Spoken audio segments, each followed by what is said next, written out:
Jeet media network ಎಂದೆಂದಿಗೂ ನಿಮ್ಮೊಂದಿಗೆ.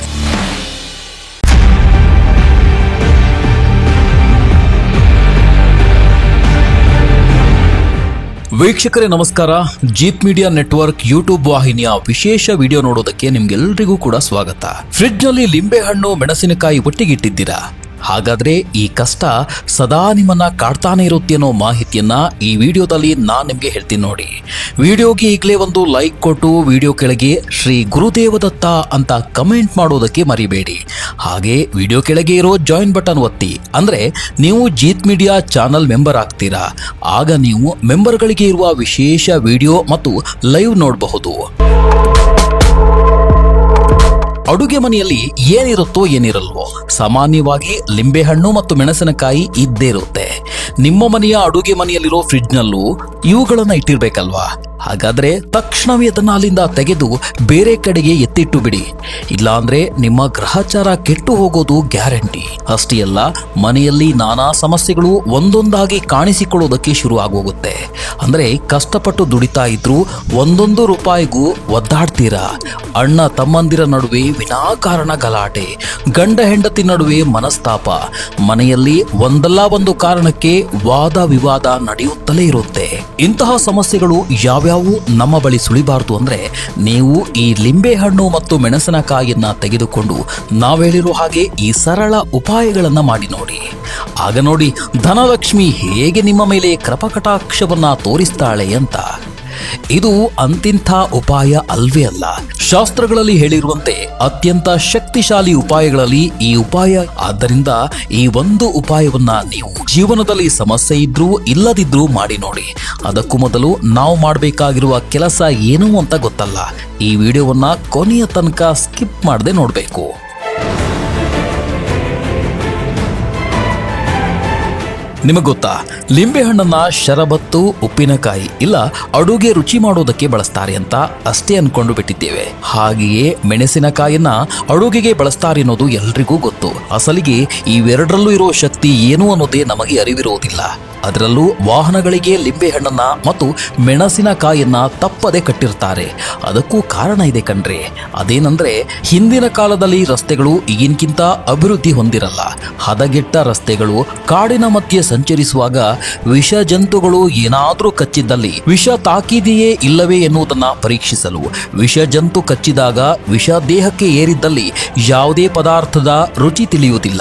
ವಿಷ ಏರಿದ್ದಲ್ಲಿ ಲಿಂಬೆಹಣ್ಣಿನ ಹುಳಿ, ಮೆಣಸಿನ ಖಾರದ ರುಚಿ ತಿಳಿಯುತ್ತದೆ. ಈ ಕಾರಣಕ್ಕೆ ಹಿಂದಿನ ಕಾಲದಿಂದ ಈ ಆಚರಣೆಯನ್ನ ಪಾಲಿಸಿಕೊಂಡು ಬಂದಿದ್ದಾರೆ ಎಂದು ಹೇಳಲಾಗುತ್ತದೆ. ಇನ್ನು ಅಂಗಡಿಗಳಲ್ಲಿ ವ್ಯಾಪಾರ ವಹಿವಾಟು ಮಾಡುವ ಪ್ರದೇಶ ಹಾಗೂ ಮನೆಯ ಪ್ರವೇಶ ದ್ವಾರದ ಮೇಲೂ ನೇತು ಹಾಕಿರುವುದನ್ನ ನೋಡಿರ್ತೀರಾ. ಅದಕ್ಕೂ ಕಾರಣವಿದೆ. ನಕಾರಾತ್ಮಕ ಶಕ್ತಿ ಆವರಿಸಿಕೊಳ್ಳಬಾರದು, ಯಾರ ಕೆಟ್ಟ ದೃಷ್ಟಿಯೂ ತಾಕಬಾರದು ಅನ್ನೋ ಕಾರಣಕ್ಕೆ ಹೀಗೆ ಲಿಂಬೆಹಣ್ಣು ಮತ್ತು ಮೆಣಸಿನಕಾಯಿಯನ್ನ ನೇತು ಹಾಕ್ತಾರೆ ಎಂದು ನಂಬಿಕೆ ಇದೆ. ಇದರ ಹಿಂದೆ ಇರೋ ವೈಜ್ಞಾನಿಕ ಕಾರಣ ಏನಂದ್ರೆ, ಹಿಂದಿನ ಕಾಲದಲ್ಲಿ ಮನೆ ಅಂಗಡಿಗಳು ಮಣ್ಣಿನಿಂದ ನಿರ್ಮಾಣವಾಗುತ್ತಿರೋದ್ರಿಂದ ಆ ಸಮಯದಲ್ಲಿ ಕ್ರಿಮಿ ಕೀಟಗಳು ಒಳಗೆ ಬರುವ ಸಂಭವ ಹೆಚ್ಚಾಗಿತ್ತು.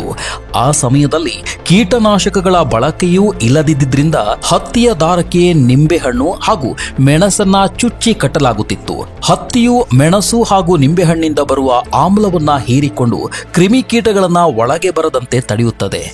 ಇದನ್ನೇ ಕೀಟನಾಶಕವಾಗಿ ಅಂದಿನ ಕಾಲದಲ್ಲಿ ಬಳಸ್ತಿದ್ರು. ಅಂದಿನ ಕಾಲದವರು ಅನುಸರಿಸಿಕೊಂಡು ಬಂದಿರುವುದನ್ನೇ ಇಂದಿನ ಕಾಲದವರು ಮೂಢನಂಬಿಕೆಯಾಗಿ ಪಾಲಿಸುತ್ತಿದ್ದಾರೆ. ನಾವು ಈ ವಿಡಿಯೋ ಆರಂಭದಲ್ಲಿ ಮೆಣಸಿನಕಾಯಿ ಹಾಗೂ ಲಿಂಬೆಹಣ್ಣನ್ನ ಮನೆಯಲ್ಲಿರೋ ಫ್ರಿಡ್ಜ್ನಲ್ಲಿ ಒಟ್ಟಿಗೆ ಇಟ್ಟರೆ ಗ್ರಹಚಾರಗಳು ಒಟ್ಟೊಟ್ಟಿಗೆ ಒಕ್ಕರಿಸಿಕೊಂಡು ಬರುತ್ತೆ ಅಂತ ಹೇಳಿದ್ದು ನೆನಪಿದೆಯಾ? ಅಸಲಿಗೆ ಲಿಂಬೆಹಣ್ಣಾಗ್ಲಿ ಇಲ್ಲ ಮೆಣಸಿನಕಾಯಿ ಆಗ್ಲಿ ಅವುಗಳು ಒಣಗಿ ಹೋಗಬಾರ್ದು, ಫ್ರೆಶ್ ಆಗಿಬೇಕು ಅಂತಾನೆ ಫ್ರಿಡ್ಜ್ನಲ್ಲಿ ಒಟ್ಟೊಟ್ಟಿಗೆ ಇಟ್ಟಿರ್ತಾರೆ. ನೀವು ಹೀಗೆ ಮಾಡ್ತಿರ್ಬೇಕಲ್ಲ? ನಿಮ್ಮ ಉತ್ತರ ಹೌದಾದ್ರೆ ನೀವಾಗಿ ನೀವೇ ಕೋಟ್ಯಾಧೀಶರಾಗುವ ಅವಕಾಶವನ್ನ ಕೈಯಾರಿಯಾಗಿ ಕಳೆದುಕೊಳ್ತಿದ್ದೀರಾ ಅಂತ ತಿಳ್ಕೊಂಡ್ಬಿಡಿ. ಅದಕ್ಕೆ ನೀವು ಈಗಲೇ ಲಿಂಬೆಹಣ್ಣನ್ನ ಮತ್ತು ಮೆಣಸಿನಕಾಯಿನ ಬೇರೆ ಬೇರೆ ಕಡೆಗೆ ಇಟ್ಟು ಬಿಡಿ. ಮೆಣಸಿನಕಾಯಿ ಮತ್ತು ಲಿಂಬೆಹಣ್ಣು ಒಟ್ಟಿಗೆ ಇರಲೇಬಾರದು, ಅದು ಶ್ರೇಯಸ್ಕರ ಅಲ್ವೇ ಅಲ್ಲ. ನಮ್ಮ ಹಿರಿಯರು ಅದಕ್ಕೂ ಕಾರಣ ಇದೆ ಅಂತ ಹೇಳ್ತಾರೆ. ಅದೇನಂದ್ರೆ ಮಹಾಲಕ್ಷ್ಮಿಯ ಸಹೋದರಿಯಾದ ದರಿದ್ರ ಲಕ್ಷ್ಮಿಗೆ ಹುಳಿ ತೀಕ್ಷ್ಣವಾದ ಖಾರ ಪದಾರ್ಥಗಳಂದ್ರೆ ಬಲು ಇಷ್ಟ. ಅದನ್ನ ಹುಡುಕಿಕೊಂಡು ಆಕೆ ನಿಮ್ಮ ಮನೆಯೊಳಗೆ ಬರುವ ಸಾಧ್ಯತೆ ಇರುತ್ತದೆ. ಆದ್ದರಿಂದ ಯಾವ ಕಾರಣಕ್ಕೂ ಹುಳಿ ಮತ್ತು ಖಾರ ಇವೆರಡೂ ಒಟ್ಟೊಟ್ಟಿಗೆ ಇರದಂತೆ ನೋಡ್ಕೊಳ್ಳಿ. ಹಾಗೇನಾದ್ರೂ ದರಿದ್ರ ಲಕ್ಷ್ಮಿ ಮನೆಯೊಳಗೆ ಬಂದ್ರೆ ನಿಮಗೆ ಕಷ್ಟಗಳು ತಪ್ಪಿದ್ದಲ್ಲ.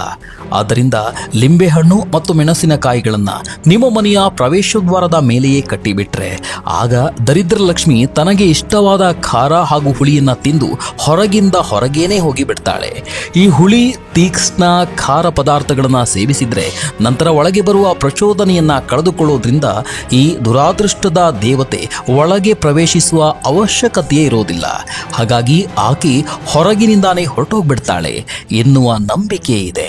ಇನ್ನು ದರಿದ್ರ ಲಕ್ಷ್ಮಿಗೆ ಸಿಹಿ ಪದಾರ್ಥಗಳು ಸುತಾರಾಮ್ ಇಷ್ಟವಿಲ್ಲ. ಸಿಹಿ ಪದಾರ್ಥಗಳು ಮಹಾಲಕ್ಷ್ಮಿಗೆ ಬಲು ಪ್ರಿಯ. ಈ ಕಾರಣಕ್ಕಾಗಿ ಹಬ್ಬದ ದಿನಗಳಲ್ಲಿ ಸಿಹಿ ಅಡುಗೆಗೆ ಹೆಚ್ಚಿನ ಪ್ರಾಮುಖ್ಯತೆಯನ್ನ ಕೊಡಲಾಗುತ್ತದೆ. ಹೀಗೆ ಸಿಹಿ ಮಾಡಿದ ಅಡುಗೆಯನ್ನ ಲಕ್ಷ್ಮೀ ದೇವಿಗೆ ನೈವೇದ್ಯ ರೂಪದಲ್ಲಿ ಇಟ್ಟರೆ ಆಕೆ ಪ್ರಸನ್ನಳಾಗ್ತಾಳೆ, ನಿಮ್ಗೆ ಅಷ್ಟೈಶ್ವರ್ಯ ಪ್ರಾಪ್ತಿಯಾಗಲಿ ಎಂದು ಆಶೀರ್ವಾದ ಮಾಡುತ್ತಾಳೆ ಎನ್ನೋ ನಂಬಿಕೆ ಇದೆ.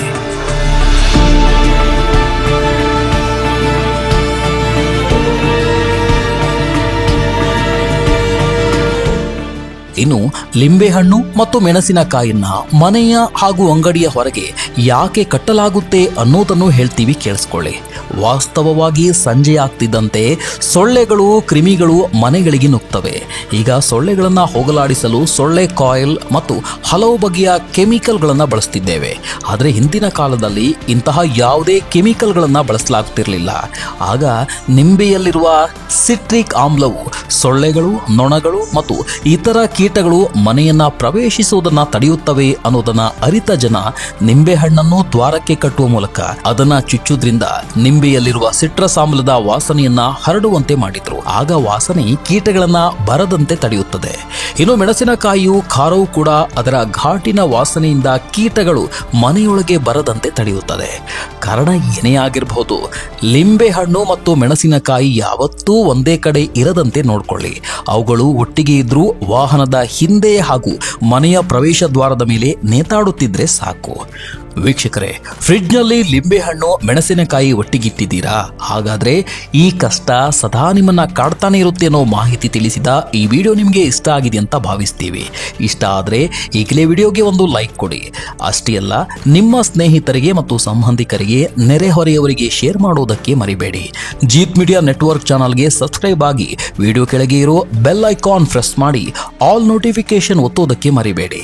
ಜೀತ್ ಮೀಡಿಯಾ ನೆಟ್ವರ್ಕ್ ವಿಡಿಯೋಗಳು ನಿಮಗೆ ಇಷ್ಟ ಆದ್ರೆ ಈ ವಿಡಿಯೋ ಕೆಳಗಡೆ ಇರೋ ಥ್ಯಾಂಕ್ಸ್ ಮತ್ತು ಜಾಯಿನ್ ಬಟನ್ ಪ್ರೆಸ್ ಮಾಡಿ ನಮ್ಮ ಪ್ರಯತ್ನವನ್ನ ಬೆಂಬಲಿಸಿ. ಜೀತ್ ಮೀಡಿಯಾ ನೆಟ್ವರ್ಕ್ ಸಮಸ್ತ ವೀಕ್ಷಕರಿಗೆ ಮಾತೆ ಮಹಾಲಕ್ಷ್ಮಿಯ ಆಶೀರ್ವಾದ ಸದಾ ಇರಲಿ ಅಂತ ಕೇಳ್ತಾ ಇವತ್ತಿನ ವಿಡಿಯೋನ ಇಲ್ಲಿಗೆ ಮುಗಿಸ್ತಾ ಇದ್ದೇವೆ.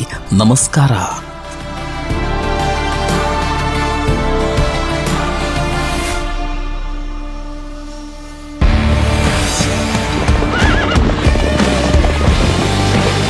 ಜೀತ್ ಮೀಡಿಯಾ ನೆಟ್ವರ್ಕ್ ಎಂದೆಂದಿಗೂ ನಿಮ್ಮೊಂದಿಗೆ.